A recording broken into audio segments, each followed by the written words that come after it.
अरे सरिता, थोड़ी देर के लिए आ जाती किटी पर, ऐसी भी क्या मजबूरी थी? नेहा ने पूछा। अच्छा बताओ, तुम्हारी किटी कैसी रही? बाकी सब मेंबर्स तो आए थे ना? सरिता ने पूछा। हाँ, सब आए थे, हमने बहुत एंजॉय किया, पर तुम आती तो मजा दुगना हो जाता, नेहा ने कहा। तभी पिछले कमरे से सरिता की सास की खांसने की आवाज आती है। सरिता झट से उठने लगी। मैं अभी आती हूं, सरिता ने कहा। अरे केयर टेकर तो है ना, तू क्यों इतना परेशान हो रही है? नेहा ने कहा। सरिता ने कुछ जवाब नहीं दिया, बस मुस्कुराकर 2 मिनट में वापस आ गई। पानी के साथ साथ दवाई भी पिलाकर आ गई। सरिता ने कहा, 24 घंटे की केयर टेकर रखने का क्या फायदा जब तुझे ही सब कुछ करना है? नेहा ने पूछा। वो केयर टेकर मैंने अपनी शारीरिक परेशानियों के चलते लगाई है, ताकि माँ जी को किसी भी प्रकार की कोई समस्या ना आए, पर दिल से मैं उनके लिए बहुत कुछ करना चाहती हूँ। तुम तो जानती हो, मुझे कभी भी माइग्रेन की समस्या हो जाती है, 2-3 दिन बिस्तर से नहीं उठ पाती, इसलिए माँ जी की सहायता के लिए केयर टेकर रखना जरूरी हो गया था। मेरा मन नहीं मानता ऐसी बीमार अवस्था में माँ जी को छोड़ एंजॉय करने का। उनके पास बैठी रहती हूँ तो तसल्ली रहती है, सरिता ने कहा। तुम कौन से जमाने की बहू हो, जरा बताना तो। आज के कलयुग में तो ऐसी बहू मिलना नामुमकिन है, नेहा ने कहा। मैं उसी जमाने से हूं जिस जमाने से मेरी माँ सासू माँ आती है, सरिता ने कहा। नेहा और उसकी सहेली सरिता 45 से 50 वर्ष के बीच की महिलाएं हैं। सरिता के घर के पास नेहा का परिवार पिछले 3 सालों से पड़ोसी था।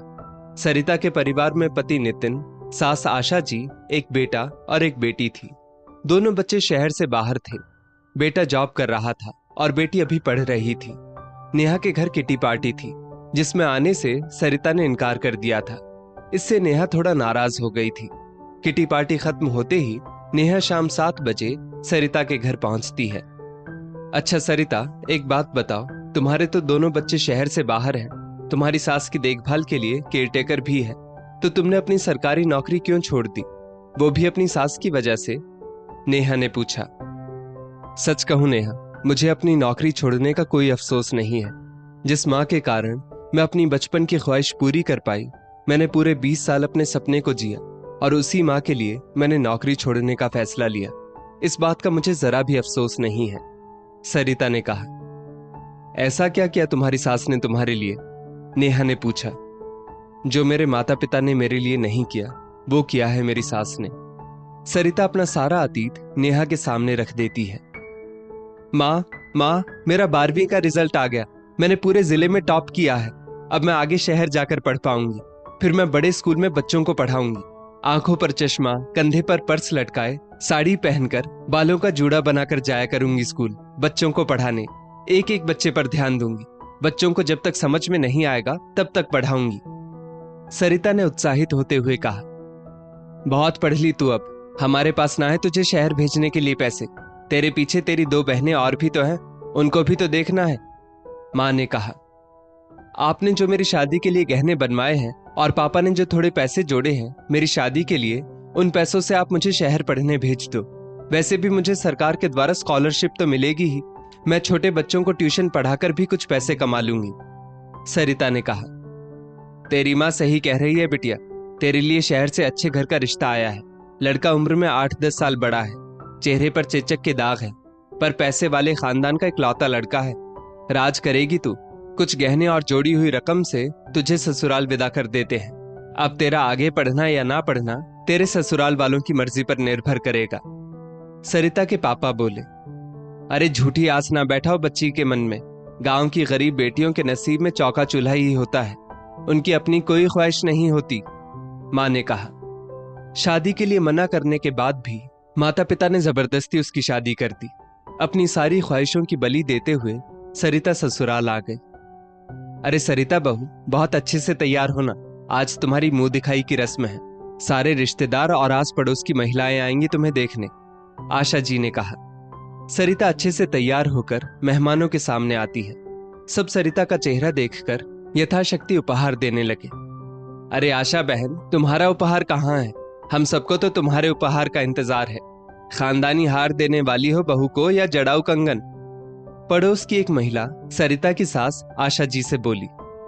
हाँ, हम भी देंगे अपनी बहू को मुंह दिखाई पर उपहार, लेकिन हमारा उपहार तुम सबकी सोच से कुछ अलग होगा, आशा जी ने कहा। आशा जी ने सरिता के चेहरे से घूंघट उठाया और उसे उपहार में एक कॉपी और पेन दिया, जिसे देख सरिता बहुत खुश होती है।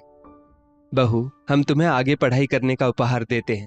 तुम जितना जी चाहे उतना पढ़ो, अपने मन चाहे कॉलेज में दाखिला करवाओ, ससुराल में रहते हुए भी अपने सब सपने पूरे करो।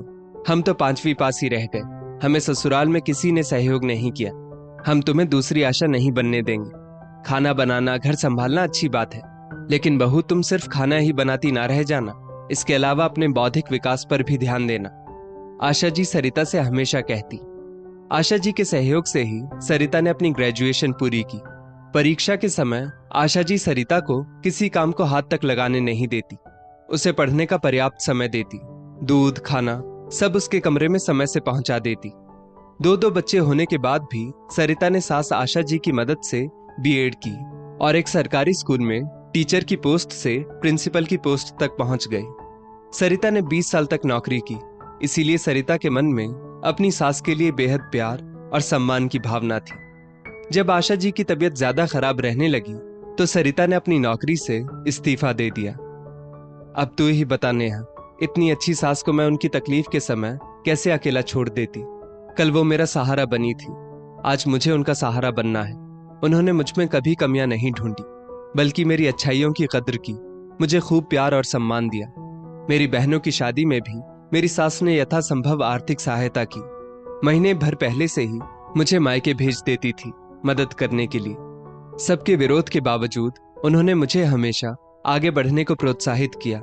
साइकिल तक ना चलाने वाली लड़की को उन्होंने कार चलानी सिखाई। जब मेरे ससुर जी सास के ऊपर नाराज होते हुए कहने लगे, आशा तुम्हें अपने खानदान की इज्जत का जरा भी ख्याल नहीं है, हमारी बहू बिना घूंघट के सड़कों पर स्कूटी कार चलाएगी, लोग क्या कहेंगे, तब वो कहती, परिवार की भलाई से बढ़कर मेरे लिए कोई प्राथमिकता नहीं है। सरिता ने नेहा को बताया, सरिता तुम तो रोज अपनी सास को हाथ पकड़कर वॉक करने भी ले जाती हो, ऐसा लगता है तुम दोनों सास बहू ना होकर माँ बेटी हो। नेहा ने कहा, हाँ हम माँ बेटी की तरह ही हैं। उन्होंने माँ बनकर मेरी प्रेगनेंसी के समय मेरी खूब सेवा की। आखिरी महीनों में मेरी प्रेगनेंसी में कॉम्प्लिकेशन आ गई थी, तब उन्होंने मुझे बिस्तर से हिलने तक नहीं दिया, मेरे आराम का पूरा ध्यान रखा, ना कि दूसरी किसी सास की तरह मुझे मायके भेज दिया। इसलिए आज मैं उनके आराम का, स्वास्थ्य का पूरा ध्यान रखती हूँ। उन्हें बढ़ती उम्र के कारण चलने फिरने में समस्या आ गई है। मैं हाथ पकड़कर उन्हें सुबह शाम की सैर पर ले जाती हूँ ताकि उन्हें अच्छा महसूस हो, सरिता ने कहा। हाँ सरिता, तू सही कह रही है, बहू ही होती है जिसके सहारे बूढ़े सास ससुर अपना जीवन अच्छे से व्यतीत करते हैं। मेरी सास ने तो मेरी शादी की शुरुआत में ही मुझे इतना परेशान किया था कि अब मेरे मन में उनके प्रति जरा भी अच्छी भावना नहीं बची। खाना पीना दवाइयाँ सब समय से देती हूँ, पर बेमन से। उनके प्रति जरा भी इज्जत नहीं है मेरे मन में। अब उनका साथ मुझे बोझ समान लगता है। बात बात पर मेरे पति से मेरी शिकायत करती, छोटी छोटी बातों से मेरे और मेरे पति के बीच दूरियां पैदा करती, मेरे ऊपर ताने बरसाती, मेरे मायके वालों को भला बुरा बोलती। पता नहीं मेरी सास को मेरी जिंदगी बर्बाद करके क्या मिल रहा था। अब वो पूरी तरह से लाचार हो गई है, मुझ पर आश्रित है, पर मैं पिछली कड़वी बातें, उनके मुझ पर किए वो अत्याचार भुला नहीं पा रही। इसलिए मैं उनके साथ काम से काम रखती हूँ। मैं उनके लिए सिर्फ दवा करती हूँ, दुआ नहीं। सरिता, तुम बहुत किस्मत वाली हो जो तुम्हें इतनी समझदार व प्यार करने वाली सास मिली। सच कहते हैं लोग, बुढ़ापे का सहारा बेटा या बेटी नहीं बहू होती है। बहू के त्याग और सेवा को समझना चाहिए, बहू से बनाकर रखनी चाहिए। वही बुजुर्ग सास ससुर का बुढ़ापा संवारती है, जैसे तेरी सास आज बहू का सुख भोग रही है।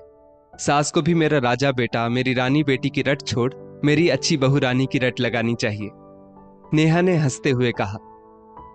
दोस्तों, बहू ही होती है जिसके सहारे बूढ़े सास ससुर अपना जीवन अच्छे से गुजारते हैं।